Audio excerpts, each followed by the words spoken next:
Hello friends, I am Chevy. Welcome to my shed. How are you today? How's life in your world? How's things where you are? I hope everything is fantastic. Everything here is good. The table's still a disaster. I haven't cleaned up any of the mess. But I brought this down. I don't know if I've shown this, but this is a little toilet tray that I made to go on the back of the toilet. I guess that makes sense. And this was piece number 2 of the experiment with the black and the weathering and all that sort of stuff. And I learned something that I hadn't really thought of, and that is this is actually a 2-part process.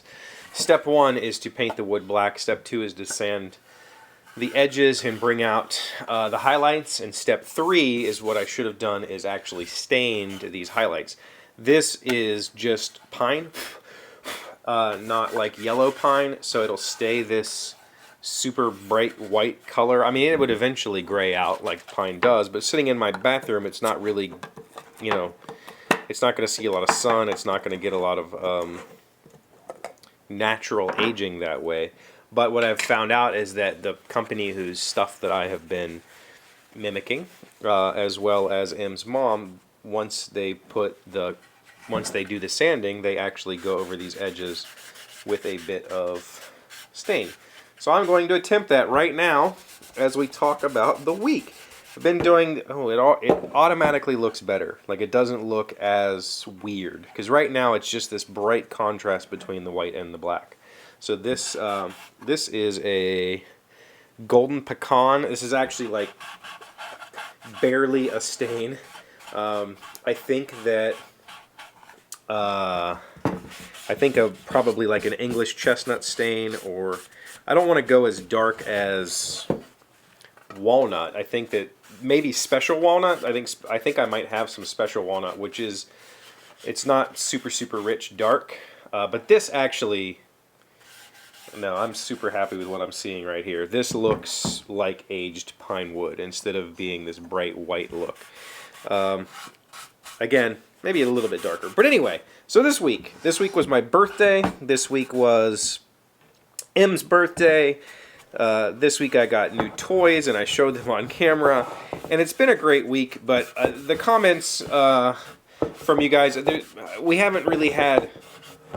I don't want to do anybody a disservice, because I really, truly, wonderfully, wholly, value and treasure all of your comments. But the thing that this week's topics weren't necessarily discussion type topics. When we were doing more discussion-y type topics, that's when it was, like, for me, at least, I thought that was when it would be cool to read the comments at the end of the week, because I know a lot of people, interestingly enough, let's just talk about this today. Interestingly enough, YouTube still proclaims or professes to be a social network, which it is. Like, I can't deny that. I'm leaving, I'm opening my life on camera to the world for anybody to come see and for anybody to engage with me on. And it's a platform where you can message me directly, and I can kind of message you directly in the comments. But the thing is, to me, a social network is more like, I don't want to say like Reddit, but that's not correct. Let's just take Facebook, for instance. If you go on Facebook and you look up somebody's post on Facebook and it has gotten attention, there's going to be comments from not only that person, that reacted to the post and the originator of the post, but you'll get to see, a bunch of other people's comments. You'll get to see comments from friends, and you can react to those comments. And while that is all technically is a part of YouTube, on YouTube right now, you can leave a comment. I can respond to that comment. Everybody else in the world can see that comment and respond. But I would say that the reality of YouTube is that very, very, very few people go to the comment section. Even less of them go to the comment section and have conversations with each other. And it's kind of a rare thing to see. It's not, I don't want to say it's not normal, but it's not,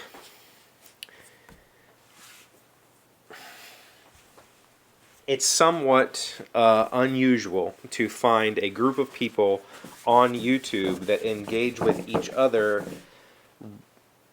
in the same way that they engage with the creator, of the content. Like, if you go onto, again, Facebook or something like that, you will find groups of people who all respond to each other. It's more of a community thing. And it always amuses me when people talk about their community on YouTube, because I watch a lot of people that have very dedicated followings and get thousands of comments on every video. And if you go look at their comment section, there's basically nobody in their community is having a conversation amongst themselves. They're all just trying to have a conversation with the video creator, and that's about it. Every now and then, I can think of one blazing example of a community that does have a whole lot of discussion, and that would be AVE's channel. AVE does interesting stuff on his channel, and he has cultivated a very good community of people that are all extremely intelligent and extremely interested and passionate about, talking shop, essentially. And if you go to any of the comment sections there, you will find people asking questions and other people answering those questions, not AVE himself. It's a very interesting community. Here, every now and then, I will see some of you responding to each other, but it seems to be, and I think that part of the reason is YouTube makes it kind of difficult to find old comments. YouTube, I don't want to say doesn't, but very rarely notifies people when somebody has responded to their comment. I will have conversations with creators, and I'll leave a comment and I'll get a message saying that my comment got a heart or a thumb from them, but it will not say that they've responded to me. And I'll have to go look and I'll see that they've responded. And then if I leave a response to that, chances are I will never get another notification from YouTube saying that, such and such has responded to me. It just doesn't happen. So, very, very strange setup, the way that YouTube has it working or not working. But it is a social network. I am posting myself, making myself socially available. And I guess that's technically the definition. Yeah. All this goes to say that the comments this week, because it was such a personal week with birthdays and gifts, there really wasn't an open discussion, so there were more one-on-one comments. So I don't feel the need, or I don't need to read that. Hope you're not upset about it. So immediately I like it a lot better. That really toned down the bright white. It looks way, way, way better. I just need to let that stain dry for a little while, and I will put it back in my bathroom. So I think next time I will experiment with a darker color. I think that the pecan is just... Truthfully, the pecan on the freshly white pine looks like aged pine. It looks exactly like you would expect old pine to look. I think I want it just a little darker than that. So we'll see what happens. Thank you for being here as always. Thank you for liking, commenting, subscribing, being amazing friends and wonderful people. I really appreciate you. And I'll see you again tomorrow. No, I won't. I'll see you on Monday. I mean, you can come back tomorrow. I won't be here. Today's word you should know to sound smart is epiphany. It is a noun meaning a sudden, unexpected insight that seems to come from nowhere and throws great illumination on a subject previously not well understood. One day, Marcus had an epiphany and realized that to find true happiness, he should have become a philanthropist. Epiphany. E-P-I-P-H-A-N-Y. If anybody wants to engage in a little bit of philanthropy, my business is available. You can give me money.